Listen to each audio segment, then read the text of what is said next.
Hello students, welcome to JEE academy by Acumen. मेरा नाम है डॉक्टर उमाशंकर त्रिपाठी। बड़ा सवाल है कि आरआरबी जेईई की वैकेंसीज कब आने वाली है। बहुत सारी बातें हो रही हैं। आपकी स्क्रीन पे आरआरबी जेईई का ऑफिशियल कैलेंडर है। क्या लिखा हुआ है कैलेंडर में कि वैकेंसीज आपकी आएंगी जुलाई से सितंबर के बीच में। आपका नोटिफिकेशन आने वाला है जुलाई से सितंबर के बीच में। अब जो इंटरनेट पे आपकी इंफॉर्मेशन है या यूट्यूब के थ्रू जो इंफॉर्मेशन मिलती है, अभी कोई ऑफिशियल नोटिफिकेशन नहीं आया है वैकेंसीज का। लेकिन ऐसा लग रहा है सबकी बात सुन करके कि एक बड़ा नंबर ऑफ वैकेंसीज आने वाला है। कोई कह रहा है 7,911 आने वाला है, कोई कह रहा है उससे ज्यादा आने वाला है। बट एग्जैक्टली क्या आने वाला है, कितना आने वाला है, वी डोंट नो येट। ठीक है, जब तक ऑफिशियल नोटिफिकेशन नहीं आएगा हम एग्जैक्टली नहीं कह सकते कि क्या वैकेंसी आने वाली है। लेकिन लग रहा है बहुत बड़ा नंबर ऑफ वैकेंसीज आने वाला है।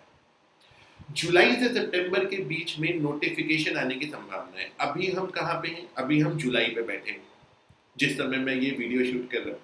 जुलाई से सितंबर के बीच में ये वैकेंसी आने वाली है। इसका मतलब है कल भी आ सकती है। इसका मतलब है कि जब तक मैं वीडियो ये शूट कर रहा हूँ और जब तक अपलोड करूँ तब तक आ सकती है। हो सकता है फिर ये मैं वीडियो अपलोड ही ना करूँ और फिर एक नई वीडियो बनाऊँ कि भाई आरआरबी जेईई का नोटिफिकेशन आ गया है।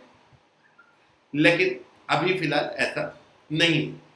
अब जुलाई से सितंबर के बीच में वैकेंसी आने वाली है। अगर जुलाई में आ गई तो सवाल दूसरा ये उठता है कि कितने समय बाद आपका एग्जाम होगा, आपको तैयारी के लिए कितना वक्त मिलेगा। तो इसके ऊपर बात करने के लिए अगर हम जाएं आरआरबी जेईई की जो लास्ट वैकेंसीज आई थी 2018 दिसंबर में, आपकी स्क्रीन पे आपको लास्ट नोटिफिकेशन जो 2018 में आरआरबी का आया था उसका एक्सट्रैक्ट दिख रहा है।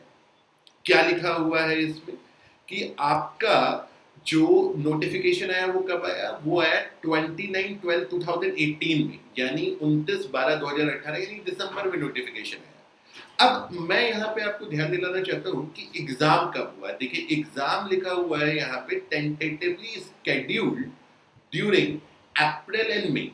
और जितना मुझे याद है कि यहाँ पे 2019 में लगभग 20 या 22 मई को आपका एग्जाम कंडक्ट हुआ था।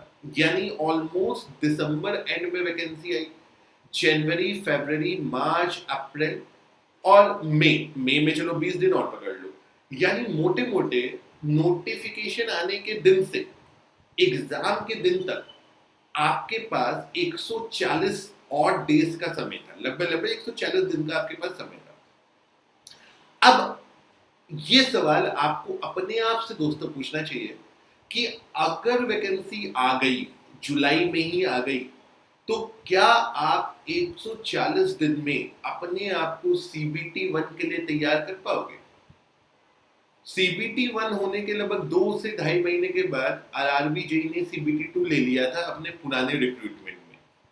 अब सवाल ये है कि क्या नोटिफिकेशन आने के बाद आपके लिए इतना समय सफिशिएंट है? तो अगर दोस्त आपको लगता है कि आपके लिए इतना समय सफिशिएंट नहीं है तो आज से ही तैयारी शुरू कर दीजिए। देखिए बहुत सारे लोग इंतजार में बैठे हैं कि जब नोटिफिकेशन आएगा तब हम तैयारी शुरू करेंगे। कहीं ऐसा ना हो जाए कि नोटिफिकेशन आ जाए और आप सिर्फ फॉर्म भरने का पैसा खर्चा करने लायक बचो। फॉर्म भर देते हैं सर, केवल फॉर्म भरने से एग्जाम नहीं निकलेगा। ठीक है कि चलो उस दिन फॉर्म जिस दिन भरा फॉर्म भर दिया, अब एग्जाम देने जाएंगे और शायद उस दिन गुड लक हो जाए हमारा और हमारा सिलेक्शन हो जाए। बहुत कम चांस है दोस्त ऐसा। ठीक है, भगवान ऐसी नाइंसाफी जो मेहनत से तैयारी करते हैं, जो अच्छे से लगन से पढ़ाई करते हैं, उनके साथ शायद नहीं करेगा।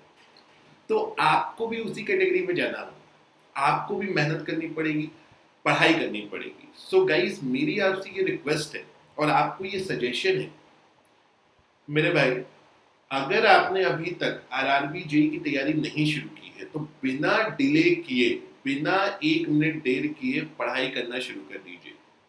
कई लोग अभी भी सदमे में हैं कि सर एसएससी जेईई सीबीटी 1 हमारा अच्छा नहीं हुआ, हमारा कट ऑफ नहीं क्लियर हो रहा है। वो हो गया पास्ट, अब वो हो चुका है इतिहास। देखिए, जब कोई चीज गलत हो जाती है तो आप केवल दो चीजें कर सकते हैं।